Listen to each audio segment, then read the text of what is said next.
नमस्कार प्रिय दर्शकों, स्वागत है आपका शास्त्रीय ज्योतिष के चैनल पर जिसका कि नाम है ज्योतिष रहस्य। प्रिय दर्शकों, आज हम आपके लिए शास्त्र प्रमाण के साथ नवग्रह स्तंभ लेकर के आए हैं, जिसकी चर्चा ना इंटरनेट पर अधिक मिलती है, ना ही यूट्यूब पर इस पर कोई वीडियो है। प्रायः नवों ग्रहों के अलग अलग उपाय ज्योतिषी लोग बताते हैं और समस्या यह है कि हर ग्रह के उपाय जो है अलग अलग ग्रंथों में आए हैं। सूर्य का जो उपाय है, सूर्य का जो स्तोत्र है वो अलग ग्रंथ में है। चंद्रमा, मंगल, बुध आदि समस्त ग्रहों के स्तोत्र अलग अलग ग्रंथों में अलग अलग स्थानों पर है। तो हर व्यक्ति के लिए वह सुलभ नहीं होता, हर व्यक्ति के लिए सहज नहीं होता है कि एक उपाय इस ग्रंथ से कर लें, दूसरा उपाय उस ग्रंथ से कर लें। इतना, और आजकल इतना लोगों के पास समय भी नहीं है। तो इसीलिए हम आपके लिए पुराणों से एक ऐसा स्तव लेकर के आए हैं जहाँ पे सारे ग्रहों के सारे स्तोत्र जो है एक ही जगह पर संकलित करके रख दिए गए हैं। जी हाँ, अब तक तो आप समझ ही गए होंगे कि हम शास्त्रों के एक चलते फिरते इंसाइक्लोपीडिया हैं। तो आज का जो ये उपाय हम लेकर के आए हैं वह है बृहद्धर्म पुराण में। बृहद्धर्म पुराण एक उप पुराण है। देखिए, जैसी महिमा पुराणों की है वैसे ही उप पुराणों की भी है। वेद व्यास जी ने जिस तरह से 18 पुराण लिखे थे वैसे ही उप पुराण भी लिखे थे और उसकी भी अत्यधिक महिमा है। समाज में पहले पुराणों से, हमारे शास्त्रों से ही उपाय किए जाते थे। आजकल पिछले 150-200 साल में ऐसा हो गया है कि लोग टोने टुटकों पर अधिक भरोसा करने लगे हैं। हमारा भूत प्रयास है कि उन सारे पुराणों का पुनरुद्धार किया जाए। तो बृहद्धर्म पुराण के उत्तरखंड में अगर आप जाएंगे तो वहाँ पे एक अध्याय आया है नवग्रह स्तव का। यहाँ यह ध्यान दीजिए कि यह नवग्रह स्तव वो नवग्रह स्तोत्र नहीं है जो इंटरनेट वगैरह पे मिलता है। समाज में जो सामान्य रूप से जो नवग्रह स्तोत्र प्रचलित है उसके एक सामान्य फल बताया गया है उसका। यह जो नवग्रह स्तव हम लेकर के आए हैं उसका बहुत ही विशिष्ट फल कहा गया है कि ये समस्त विघ्न बाधाओं की शांति करने वाला है और उन्नति प्रगति आदि में मदद करने वाला है। यहाँ तक कि कुछ तो ऐसे भी स्तव कहे गए हैं इसमें जिससे कि मोक्ष आदि की भी प्राप्ति होती है। तो यह जो नवग्रह स्तव है इसमें 9 अलग अलग स्तोत्र हैं, लेकिन 9 एक जगह पर हैं। तो अगर आप चाहें तो समस्त ग्रहों के लिए उपाय करना चाहते हैं तो नवों ग्रहों के 9 स्तोत्र को एक साथ पढ़ लें।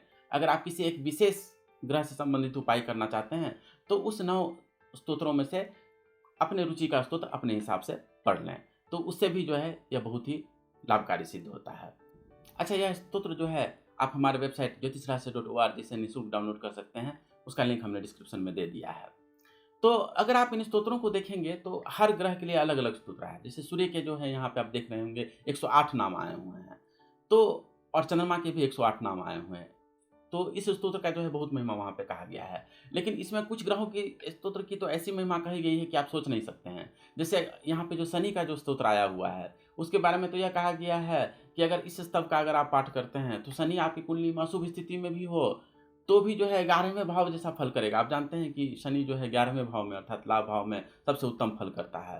तो यह स्तोत्र यह कह रहा है, बृहद्धर्म पुराण में वेद व्यास जी यह कह रहे हैं कि अगर ये आप शनि स्तव का पाठ करते हैं तो शनि जो है आपके लिए लाभ भाव जैसा फल करेगा। अगर आपकी कुंडली में अशुभ स्थिति में भी हो शनि तो भी जो है वह बहुत उत्तम फल करेगा। इस शनि स्तव की ऐसी महिमा कही गई है कि यहाँ पे लिखा गया है कि अगर इसका आप नित्य प्रति पाठ करते हैं तो समस्त ग्रह आपके लिए शुभदायक हो जाते हैं। जी हाँ, ऐसी महिमा है इस स्तव की। अच्छा, सूर्य और चंद्र के स्तोत्र तो इसमें थोड़े से बड़े भी हैं, लेकिन मंगल बुध आदि के स्तोत्र अगर आप देखेंगे या गुरु के भी स्तोत्र इसमें देखेंगे आप तो आप पाएंगे कि बस 4-5 श्लोकों में, जैसे कि मंगल के 21 नाम यहाँ पे दिए गए हैं, या बुध के जो है 21 नाम दिए गए हैं, बृहस्पति के 27 नाम दिए गए हैं। तो ये सब 4-5 श्लोकों में आए हुए हैं। तो इसका पाठ करने में भी आपको बड़ी मुश्किल से मिनट 2 मिनट भी नहीं लगेंगे आपको। तो इसका जो है प्रतिदिन पाठ करना भी बहुत आसान है। अच्छा, इसमें जो राहु और केतु का जो स्तव है वो तो और भी बहुत छोटा है। राहु के स्तव में राहु के 8 नाम आए हुए हैं और केतु के स्तव में केतु के 9 नाम आए हुए हैं। अच्छा, इन स्तोत्रों की ये एक सबसे बड़ी खास बात यह है कि इसका पाठ जो है आप सुबह शाम किसी भी समय कर सकते हैं। यह इस ग्रंथ में स्वयं कहा गया है कि सुबह हो सके या रात में हो सके, कभी भी समय मिले इसका पाठ कर लीजिए। कई स्तोत्र ऐसे कहे जाते हैं जिसका पाठ प्रायः सुबह में अधिक फलदायी कहा गया है, लेकिन यह जो नवग्रह स्तव है यह आप अपनी सुविधा के अनुसार, अगर आपको दिन में समय नहीं मिल पाता है, ऑफिस के कामों से आप बिजी रहते हैं या पढ़ाई लिखाई के कामों से व्यस्त रहते हैं, तो आप रात में भी समय निकाल करके इस स्तव का पाठ कर सकते हैं। यह ऐसा बृहद्धर्म पुराण में स्वयं कहा गया है, वेद व्यास जी ने स्वयं इसे कहा है, तो फिर अन्य लोगों की फिर बात ही क्या है। इसके महात्म्य में तो यह कहा गया है कि जो इस नवग्रह स्तव का प्रतिदिन पाठ करता है उसे धन धान्य भार्या उन्नति प्रगति पैसा तो मिलता ही है, भगवान की भक्ति भी प्राप्ति होती है और हो सके तो मोक्ष भी प्राप्त हो जाता है। तो प्रिय दर्शकों, आज हमने आपको शास्त्र प्रमाण के साथ यह दुर्लभ नवग्रह स्तव बताया जिसका कि पाठ समस्त प्रकार के मंगलों को देने वाला है।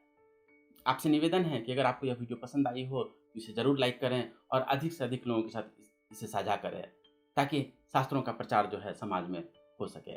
अगर आपने अभी तक इस चैनल को सब्सक्राइब नहीं किया है तो इसे सब्सक्राइब जरूर कर लें।